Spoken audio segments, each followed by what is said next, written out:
Yang pertama perlu kita ketahui apa yang dimaksud dengan aurat itu, mitra sekalian. Secara bahasa, aurat itu dimaknai sebagai sesuatu yang membuat malu, atau aurah itu adalah malu, dan dipahami juga dengan makna buruk. Aurah adalah sesuatu yang buruk atau sesuatu yang membuat malu. Makna ini secara bahasa dan secara sehari-hari sudah cukup dikenal. Dia berasal dari bahasa Arab, berasal dari 3 asal-usul kata dalam bahasa Arab.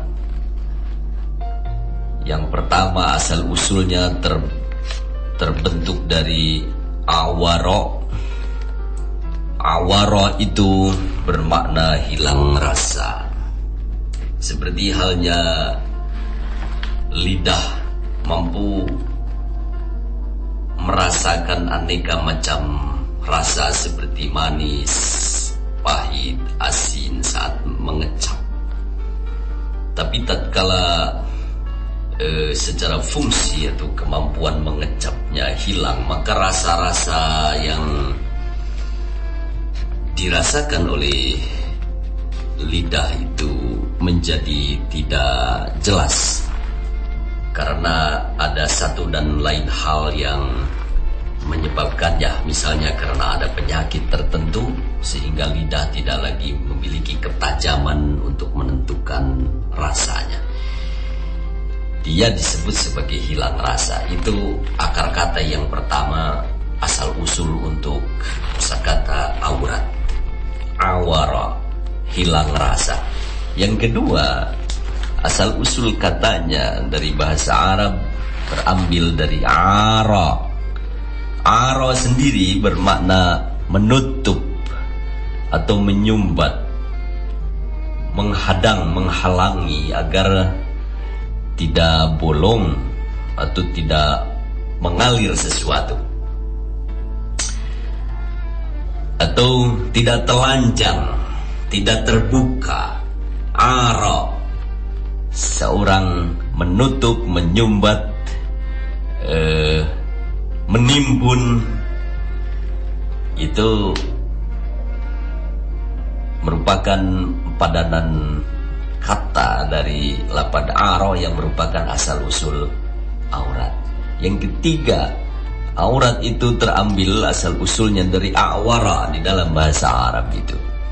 Awara bermakna sesuatu yang bila dilihat akan mencemarkan atau akan membuat aib, membuat malu.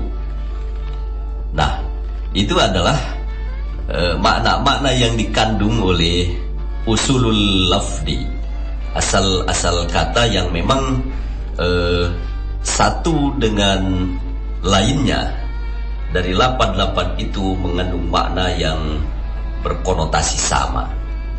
Nah, mitra sekalian yang dirahmati Allah Subhanahu wa taala, secara bahasa maknanya pada umumnya bisa ditarik sebagai sesuatu yang buruk, sesuatu yang aib, sesuatu yang harus ditutup dan menimbulkan kemudaratan atau negatif tatkala dibiarkan.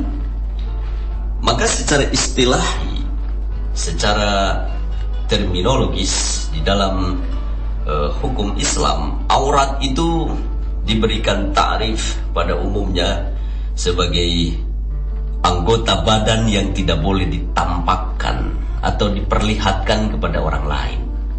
Jadi aurat merupakan bagian dari badan atau tubuh yang memang harus dijaga sehingga tidak boleh terbuka, tidak boleh diperlihatkan, tidak boleh ditampakkan atau bahkan diperlihatkan kepada orang lain. Maka dia perlu ditutup, dijaga dan diamankan sedemikian rupa. Itulah yang dimaksud dengan aurat di sini, aurat secara istilahi. Nah, mengapa aurat itu ditutup? Pertanyaan yang kedua ini dijawab oleh syariat bahwa aurat, anggota badan yang tidak boleh ditampakkan dan tidak boleh diperlihatkan kepada orang lain itu ditutup memiliki maksud, memiliki tujuan. Maksud dan tujuannya adalah untuk menjaga kesucian, untuk menjaga kemuliaan dari manusia itu sendiri. Seketika auratnya dibuka dan auratnya diperlihatkan, dipertontonkan, maka tanda kesucian dan kemuliaan manusia itu akan hilang. Nah, jadi menutup aurat sama dengan menjaga kesucian dan kemuliaan diri manusia. Dan itulah yang dimaksud atau dituju oleh ketentuan berkenaan dengan menutup aurat ini. Menutup sesuatu yang membuat malu atau sesuatu yang buruk dari badan kita. Maksud buruk di sini, tatkala ditampakkan maka itu tidak menunjukkan kebaikan, tidak menunjukkan kesucian dan kemuliaan.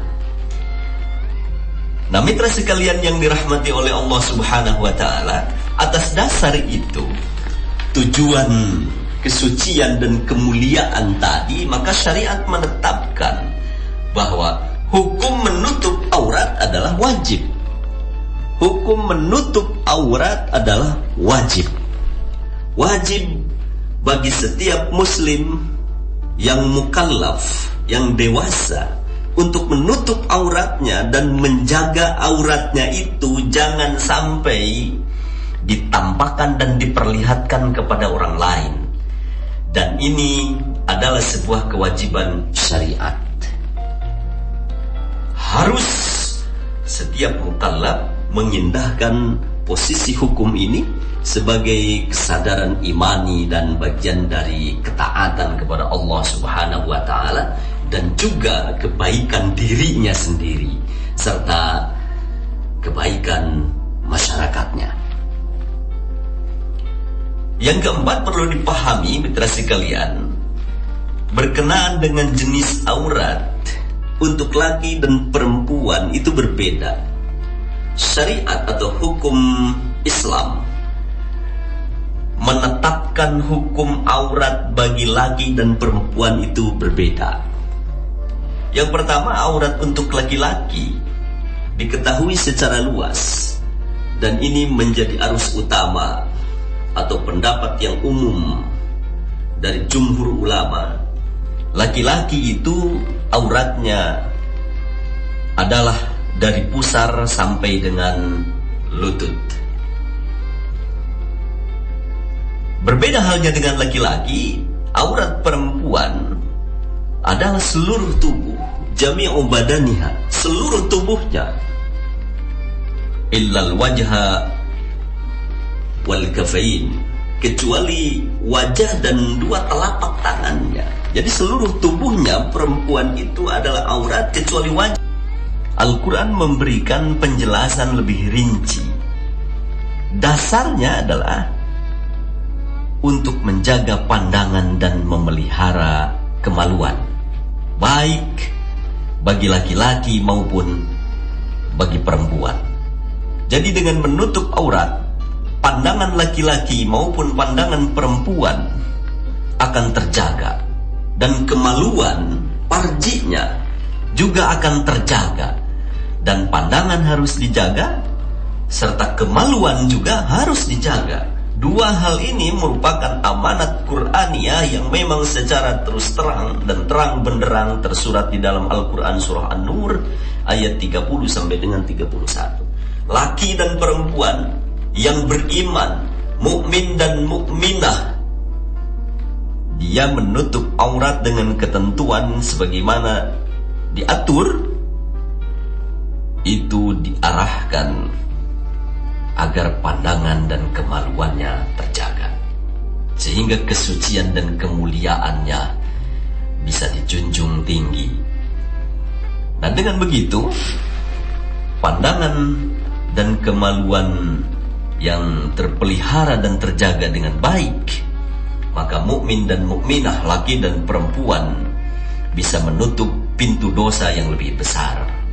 Yang ini di dalam usul fiqh disebut sebagai saddud zari'ah.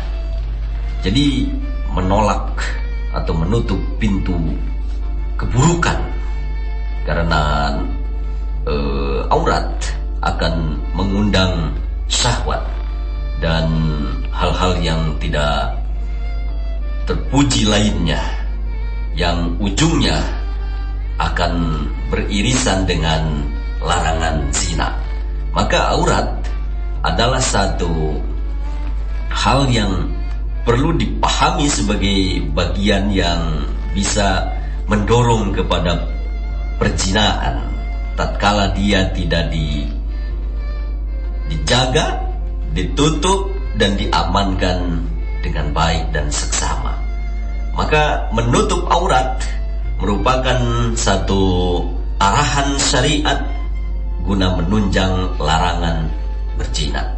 Kita tahu bahwa mendekati zina saja tidak boleh, dan itu dimulainya baik laki-laki maupun perempuan secara fitrah dari pandangan dan kemaluan yang tidak terjaga dan terpelihara dengan baik.